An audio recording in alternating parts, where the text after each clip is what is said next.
Hello everyone, I'm Will. And I'm Alex. And welcome back to They Mostly Come Out at Night. Mostly.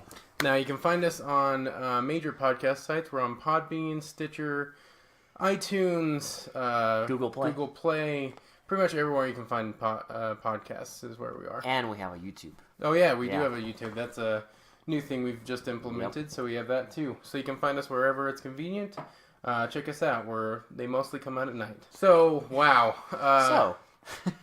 Tonight we watched, is it The Headless Eyes or is Headless Eyes? The Headless Eyes. Yeah, it's called The Headless Eyes from 1971. Mm-hmm. And the reason I did my jazz drum intro is because that's what we've been listening to for the past hour and a half. The entire soundtrack of this thing is jazz drums. I think I found my new favorite style of jazz. It's horror jazz. Yes. Like they have like the horrific keyboard and yes. horrific saxophone. Like, no, they don't have the saxophone, but like they have the drums going on and everything. So this thing is batshit crazy. It is bonkers. It's true grindhouse. Like, it's at its purest form. Yes, I need to take a shower after this thing. Okay. Well, I guess let's get into the meat of it. Or, well, I guess before that. Oh, there's a lot of meat. Is there this fucking thing? Did you just find this on IMDb? Yes, or I've never heard of this up until now. Yeah, neither have I. So, all right. So now let's get into the quote unquote meat of this movie. Oh, there's a lot of meat. Yeah, there is a lot of meat. So, let's see. It opens with a robbery. A guy robbing this woman that's sleeping. And he's like picking up her jewelry and stuff and looking at it, and then the woman wakes up and starts screaming. And he tells her like, "Don't scream" or something. Don't scream. I only have like $60 for rent or something like that. Yeah. I can't remember. Like he's like, I need this money and stuff. Yes. And then he starts like strangling her. Yeah. And or attempting to. Yeah. And then she like fights him back and like picks up a spoon. Yes, there's a spoon right on her bedside. Just a spoon. Yeah, for some reason she just has a spoon there, so she picks it up and starts whacking him. She starts whacking him like in the back and the side. Yeah, in the side. And then finally she like gets on top of him and like goes for his face. She spoons his eye out. Yeah. And it's like hanging by the whatever you want to call it. And he was like, "Oh, my eye!" No, you have to do it exactly like in the movie. It's like, my eye! My eye! My eye! And they repeat this fucking thing for the whole opening of the movie. Is just over and over, my eye! My eye! So you hear, my eye! The whole time while he's like climbing down this building trying to get away. He's climbing down a ladder. He's like climbing down a ladder and then he's like going on the street and then he like falls over and he's like on, like he's looking up and like it's just this. People are like laughing at him. They did like a red filter. Yeah. And then like to show that he's looking through a bunch of blood. And, it's still going, my eye! Yeah. My eye! And again, we should mention, they recorded him saying this once, and they just hit that same audio. Oh, yeah, they just repeated the entire time, so.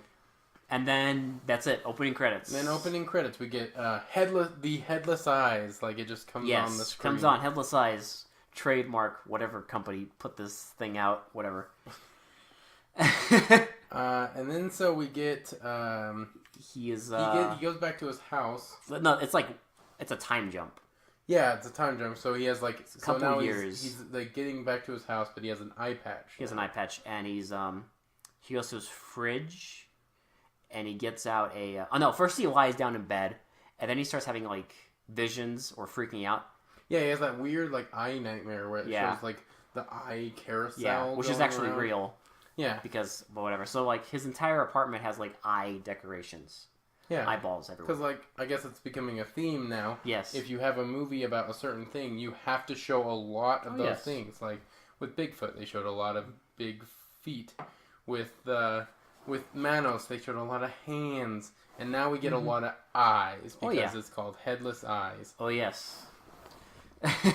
So, and then it shows in the weird, like, nightmare scene, it shows, like, a close-up of, like, an eye, and it keeps going out of focus, and then over and a over. bunch of blood dripping down it. Yeah. And I was like, it's such a disorienting film. The whole thing is disorienting. I don't know. Like it's not as bad as what we've watched, but yeah. Anyway, we'll get to our final thoughts on this thing. Yeah. But he gets up out of bed all of a sudden because like I guess his visions, the freakouts or whatever, aren't happening, and he gets out of bed. He goes in his fridge and he has a frozen eyeball. We originally thought that was his eyeball, but I'm pretty sure that was just the victim's because he kept doing that. Yeah, and he would freeze their eyeballs. And I mean, it establishes later that like he's on his like 13th or 14th victim. So he gets this thing out of the freezer and like starts thawing it out, and then he goes downstairs while these people are laughing, and I was like, where are these people laughing from? Like, yeah, because this movie's awful at setting things up. Oh, so he just goes downstairs and just like a window and like decorations, and there's just these people like flirting and drinking outside and smoking, and they start like laughing at him. And at first we're like, what the fuck is this? Like, why is he just like standing outside of his window? Mm-hmm. But then you later find out that it's his like art.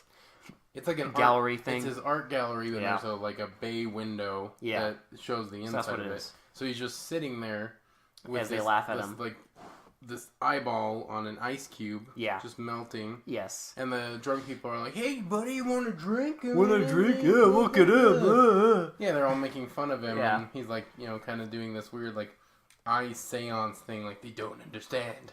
They'll never understand. They laugh at me. They laugh at me, and like, look at how they laugh at you. He's like, as he's holding the eyeball in his hands, he's like doing this weird ass seance, and so those people walk away, and he follows them. But it doesn't really show them following him. You vaguely see it. Does it? Yes. Okay. Oh, yeah, that's right. It was so dark I could barely comprehend what was going on. So you see the couple, and then you see his like outline, and it does the spooky music. That's how you know it's him. The spooky jazz. The spooky like, and then,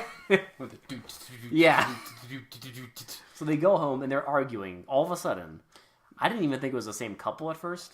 Yeah, like they're arguing about almost nothing. Like he was like, "Well, you're the one that wanted to go out and stuff. You wanted to go to the play, and the play was terrible." Yeah, like you're the one that wanted to go, and then they're like drinking champagne and like they're in their pajamas. And he's like, "You wanted to go to this club, but that wasn't enough for you, was it?" And like all this stuff. As like literally 30 seconds ago, they were just laughing and like having fun outside. And apparently drunk, but now they're completely sober. Yeah, they're sober and in their fucking pajamas. Yeah. So he knocks on their door, and they're like, "Hey, it's that weirdo from the window. Come on in." Yeah, the girl just invites him in, like this and random stranger. And the guy's like, "Oh, it's the weirdo." They're all like happy, and he just takes out like a hammer and just starts hitting them on the head, beating them with the hammer, like just right there. Yeah, like first 15 minutes of the movie. Oh, not even that. It's like first 5. Yeah, he just kills them. Murders both of them. And then he proceeds to... Does he gouge out their... No, he doesn't gouge out their eyes. It doesn't show him gouge out their eyes, which we later know... They started doing that later. They didn't show it for the early murders for some reason. So right after that, it's daytime. Right, yeah. Mm-hmm. And then he sees, and you called it, the hooker. The hooker. It doesn't say she's a hooker at first, she says later. I knew. But you're like, is she a hooker? Because she was just kind of like checking him out. Well, she was like just leaning against the building and like looking around. It's like... Yeah, you think stereotypical movie hooker?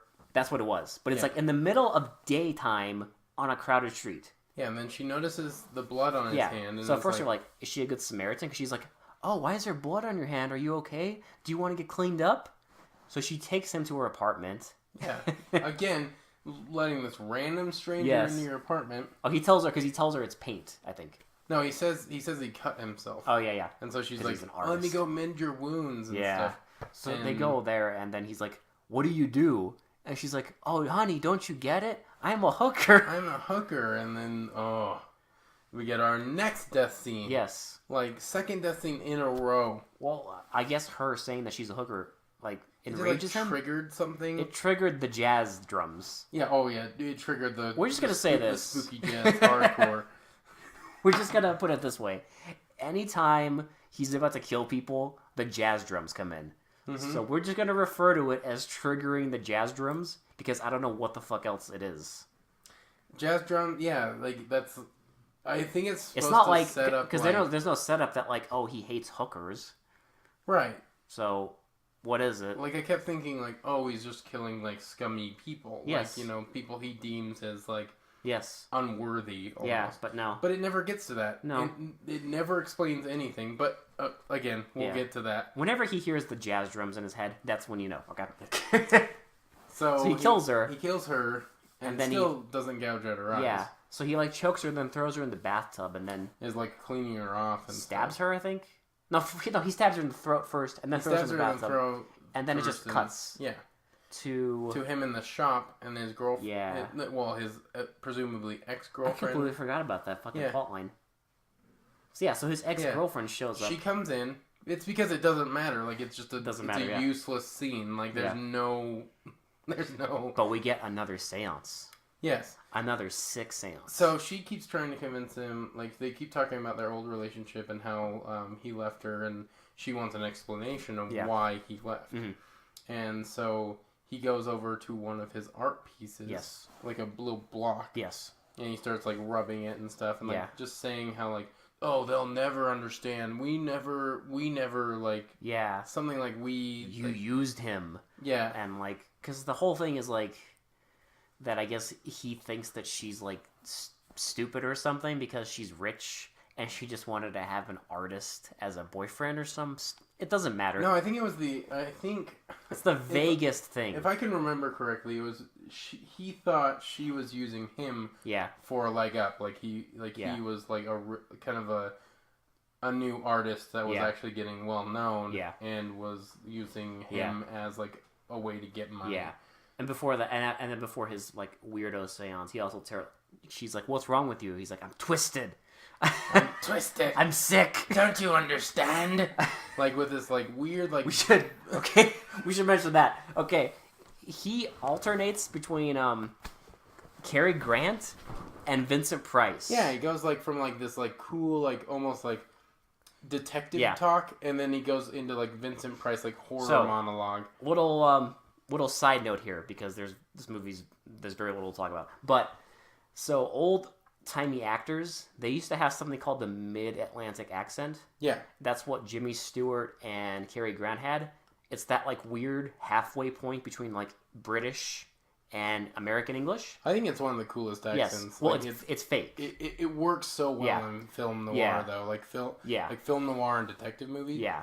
Like, it's synonymous with those. Like, you think about, like, detectives, and you think of that accent. Yeah. At least I do. Yeah. But basically, it's fake. It was a fake accent that they basically gave them to make them seem, like, classier. Yeah. And that's basically, like, he alternates between that and Vincent Price over and over again, and there's no... But, like, not, like, classic Vincent Price. It's, like, you know, like, the monologue from The Thriller. Yes. Vincent Price. Yes. Where he's being all cryptic and, exactly. like, evil. It's really bizarre. It is bizarre. I mean, it's not necessarily bad. It's not bad. It just makes no fucking sense. It's just weird. And I kind of thought maybe they were trying to go for, like, he talks like Cary Grant. Well, that makes even less sense. Accent, and then Vincent Price when he's, like, being possessed by the eye. Because it's like this grimy grindhouse weirdo movie, and he talks like an old-timey, like, fucking actor. It's goofy as hell. It is goofy. Yeah, so whatever. He gives his girlfriend the seance. Yeah, she leaves. Weird, like, they don't understand. We you know, we're the only ones that understand us, and you know, remember when you did this and this and this. And so that ends, and then it's the scene where they are dragging out the body of one of his previous victims. Right, yeah. And it's really sloppy, but I'm 90% sure it's the flashback you saw. The woman on the roof? Right, so he sees the coffin... No, he doesn't see the coffin yet. There's this, like, news reporter. News reporter talking about how, like, he claims another victim. 14th victim. Yeah. And then the guy with the eye patch is there, and he's just watching them commentate on it, because I guess he wants to see where the coffin's going or something. But he looks up, and it goes to a flashback. And then cuts to a flashback. But it's really sloppy because we had no idea what the fuck was happening. But the way it cuts, you remember, it'll cut to the flashback, and then would immediately cut back to him, and then back to the flashback, and then kind of, like, go back and forth until you finally, like, settled in. Yeah, like, really quickly, too, so you didn't understand what was going on exactly. And next thing you see is him chasing a woman on a roof who's, like, doing her laundry, and he's, like, chasing her between the laundry, and she gets... To be honest, I almost thought that was a cool shot. How they how they had him like kind of like creepily like swimming through the shot of him the going through the laundry is cool. Like I thought that was cool, but then they completely ruined it by just jumping all over the place. I was like, wow, that's a really cool shot. Like him like like kind of sharking his way through this these sheets, and then they would just like jump all over the place, and the camera would be all wonky. And I was like, okay, they completely ruined that cool shot they had, but. And she gets caught. It's one of those old like things where you would like line the rope up on something and then you fold your laundry on it. Well, she gets like wrapped up in the rope somehow because she's freaking out, whatever. And he grabs like the end of the rope and like pulls it as she's running away. Yeah, because she's running and like she's almost to like the edge of like a roof going onto another roof. Yeah, and he pulls it so she falls down. She falls and trips and then like knocks dies. herself out. I don't know if she died or if she knocked herself out. It didn't really. Obviously explain. she died because I'm 90% sure that body is hers. Yeah, because he starts trying to gouge her eye out. We finally see him gouging the eyes out because and then he gets distracted.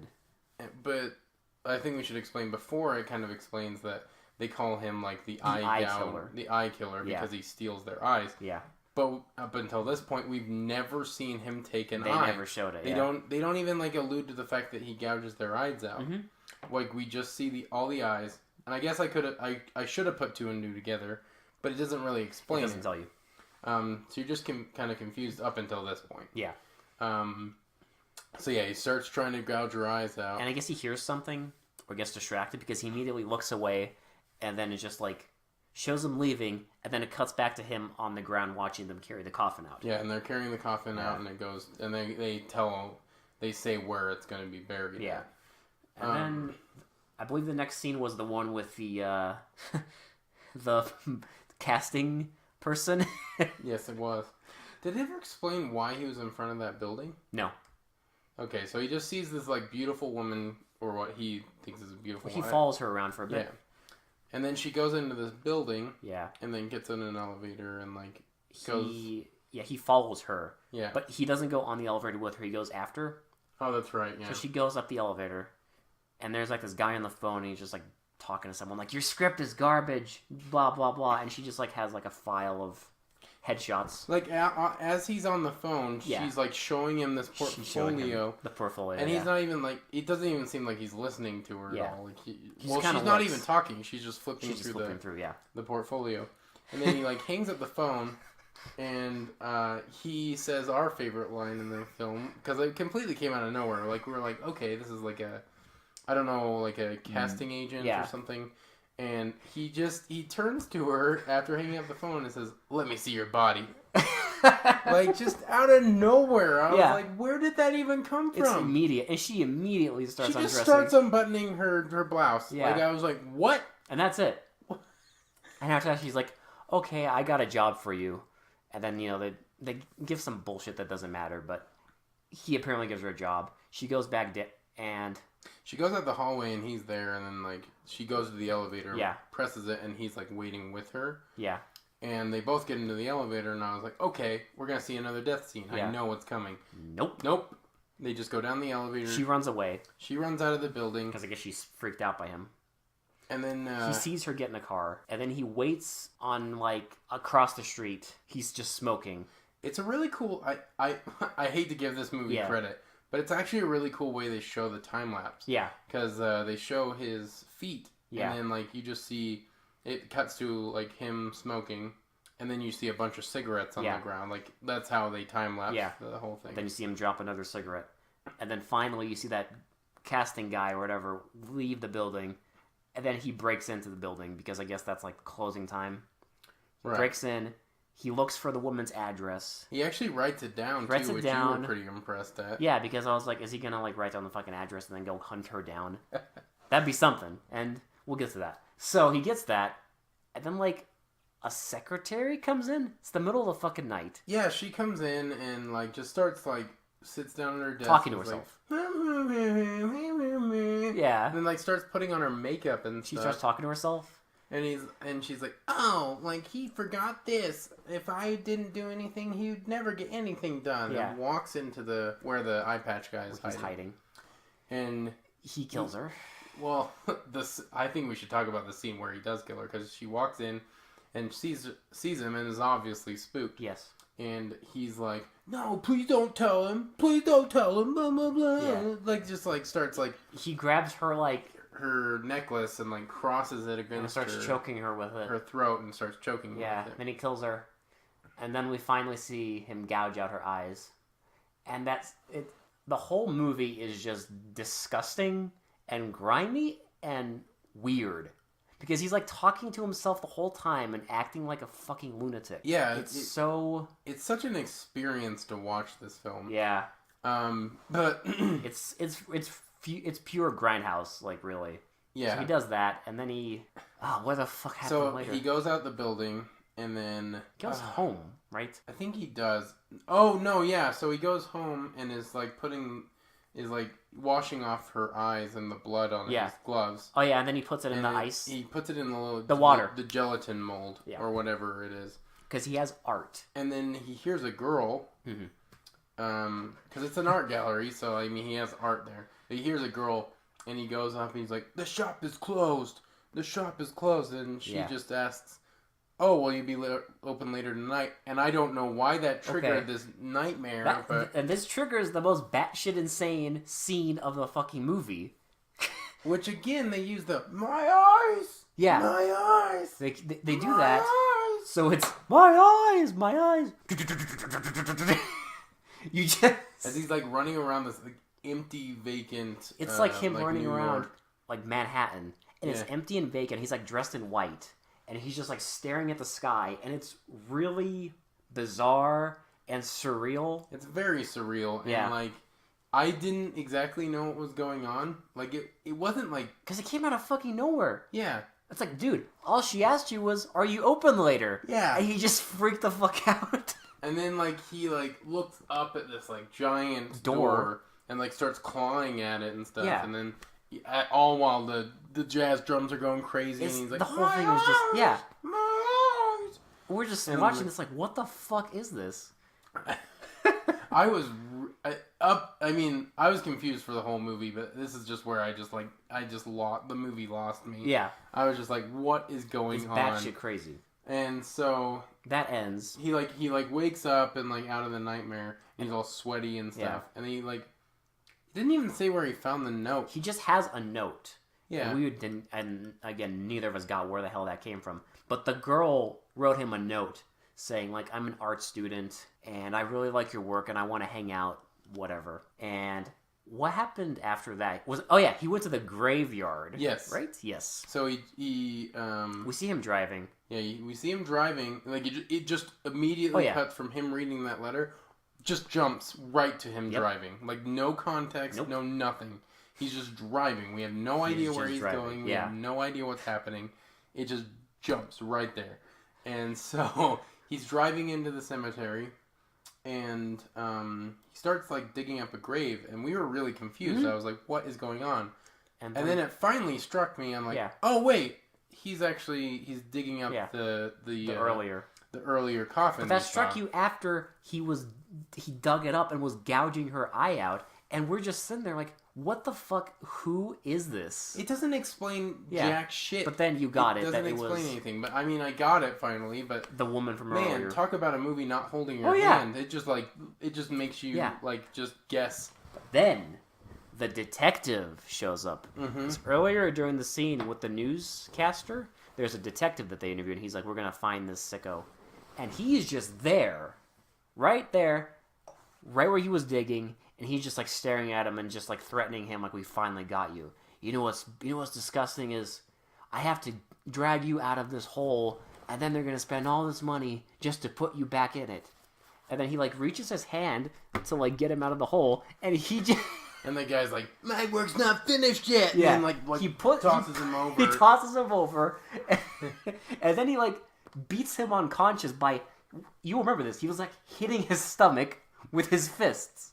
Well, no, he had the spoon in his hand. Yeah, but that's like, after. Stabbing, and then like just had his fists. And then he hits him in like the stomach, and then he hits him in the head, And I think he finishes him off. Didn't he grab a rock or something? And he grabs something. Yeah, he beat him over the head with it. And then he hits him over the head, and that's how he kills the detective. And then he takes the eyes from the woman in the coffin and was like, "You're so beautiful. They don't know. Like, blah, I'll preserve you. I'll preserve you. Yeah. I'll make you art." Like, and that scene ends. We're like, okay, that was an experience. So then he goes back to his shop, and the girl's there. Yeah. The art student. The art student. That left him a note.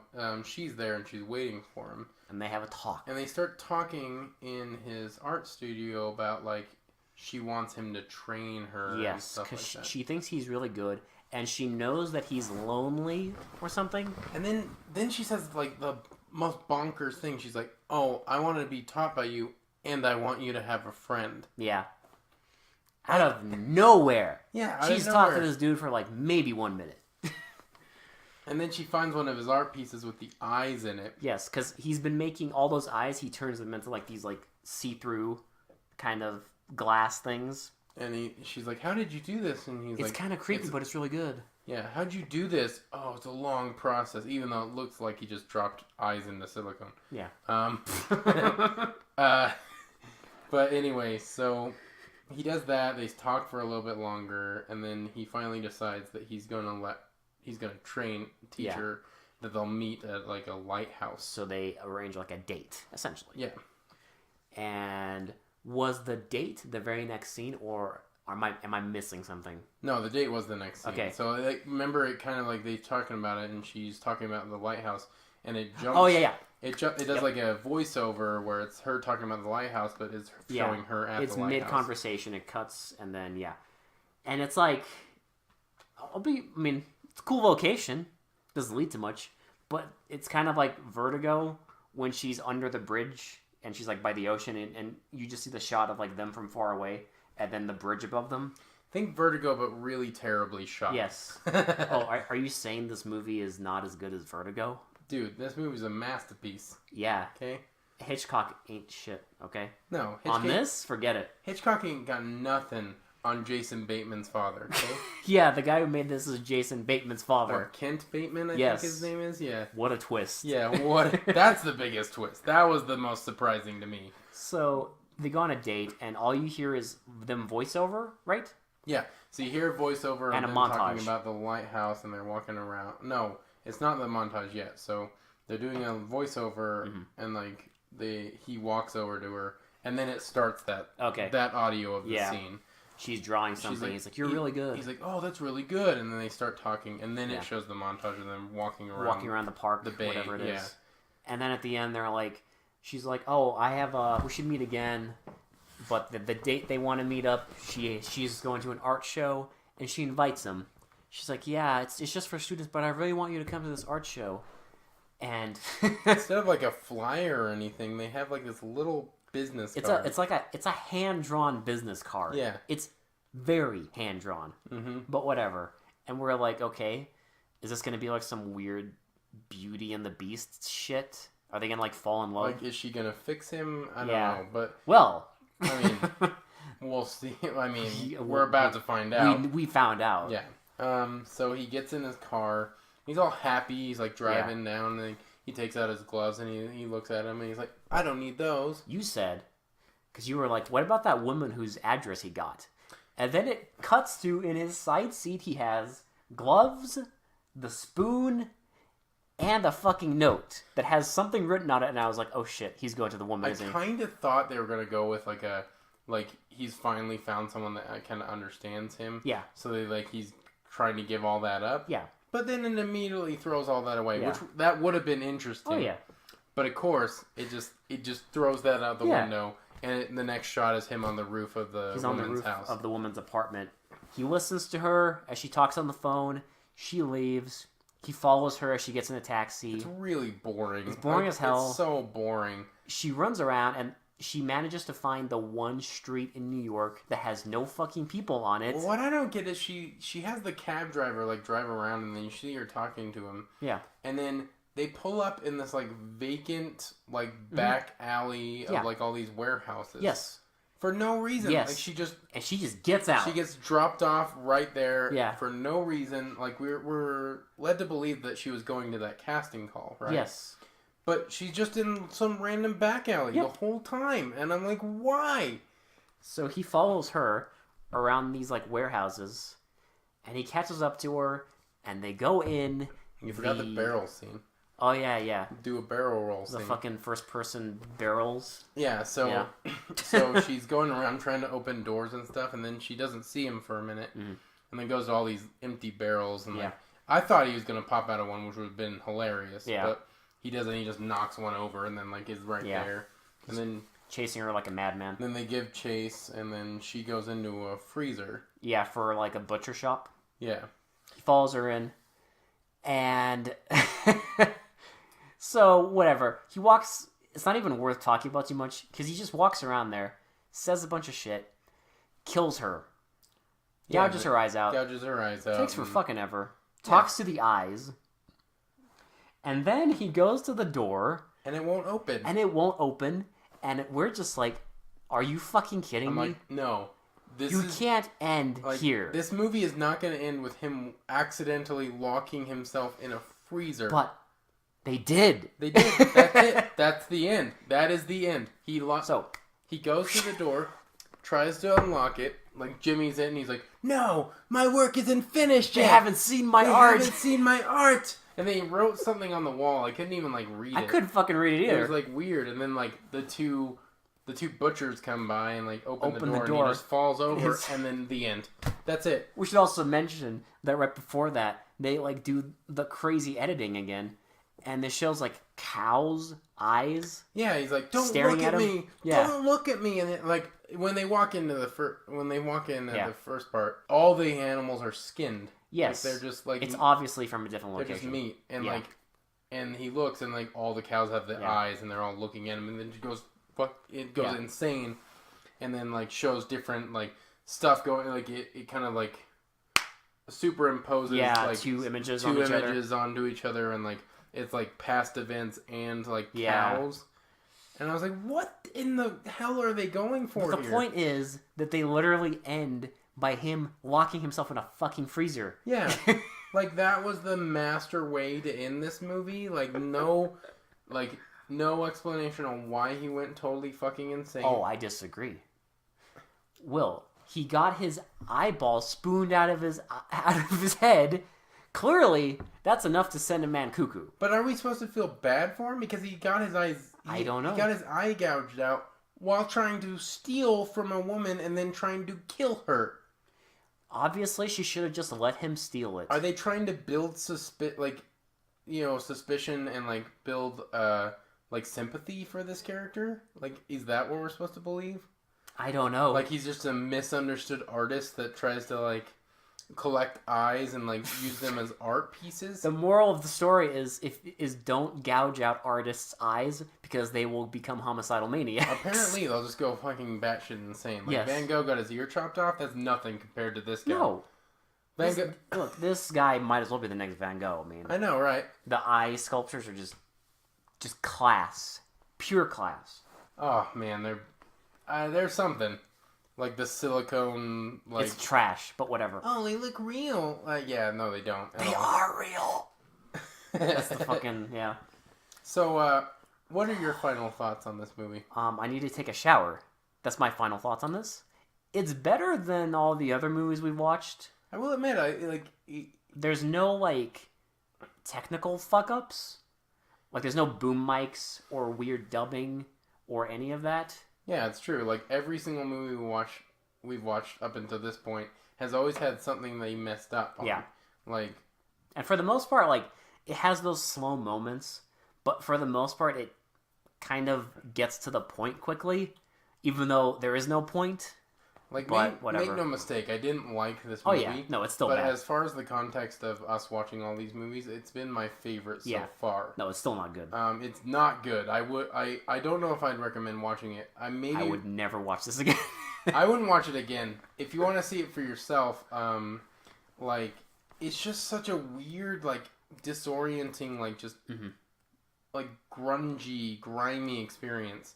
The thing is that I will say is that it's, if you want to see a time capsule of, like, just really dirty grindhouse filmmaking, this is definitely that. I think if you like Grindhouse, like the Robert Rodriguez and like Quentin Tarantino, like collaboration Grindhouse, this is like where they drew a lot of inspiration from. These kind of movies, like those fake trailers in that movie. Yeah. That's this.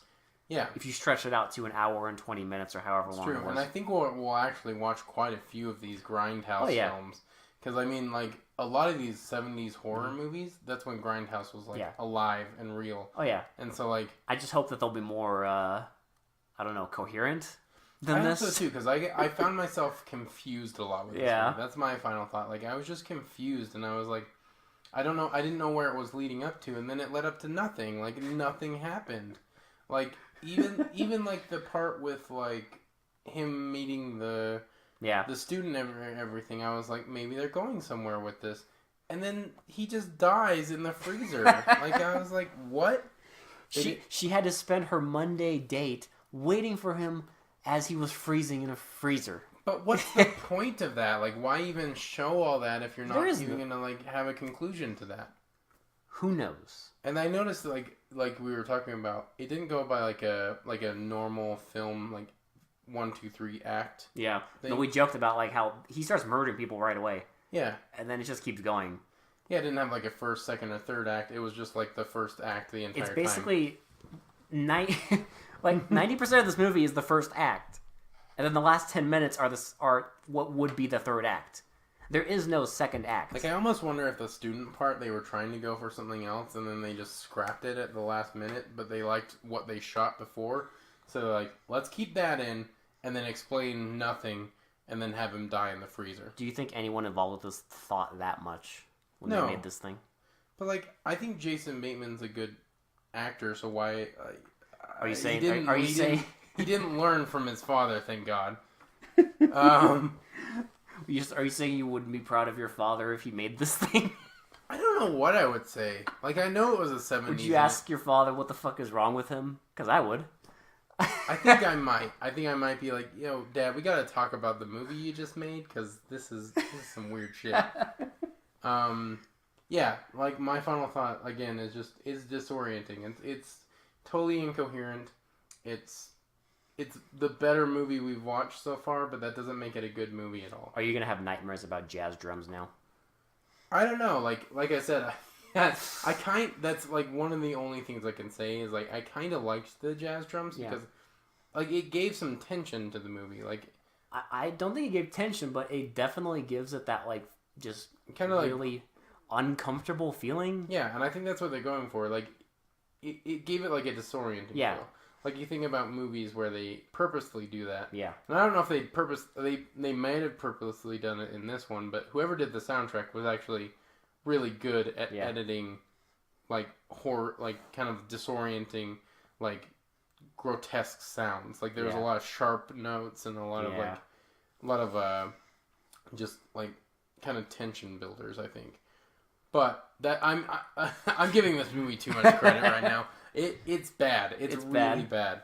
And the fact that I spent $3 to rent this on Amazon is even worse.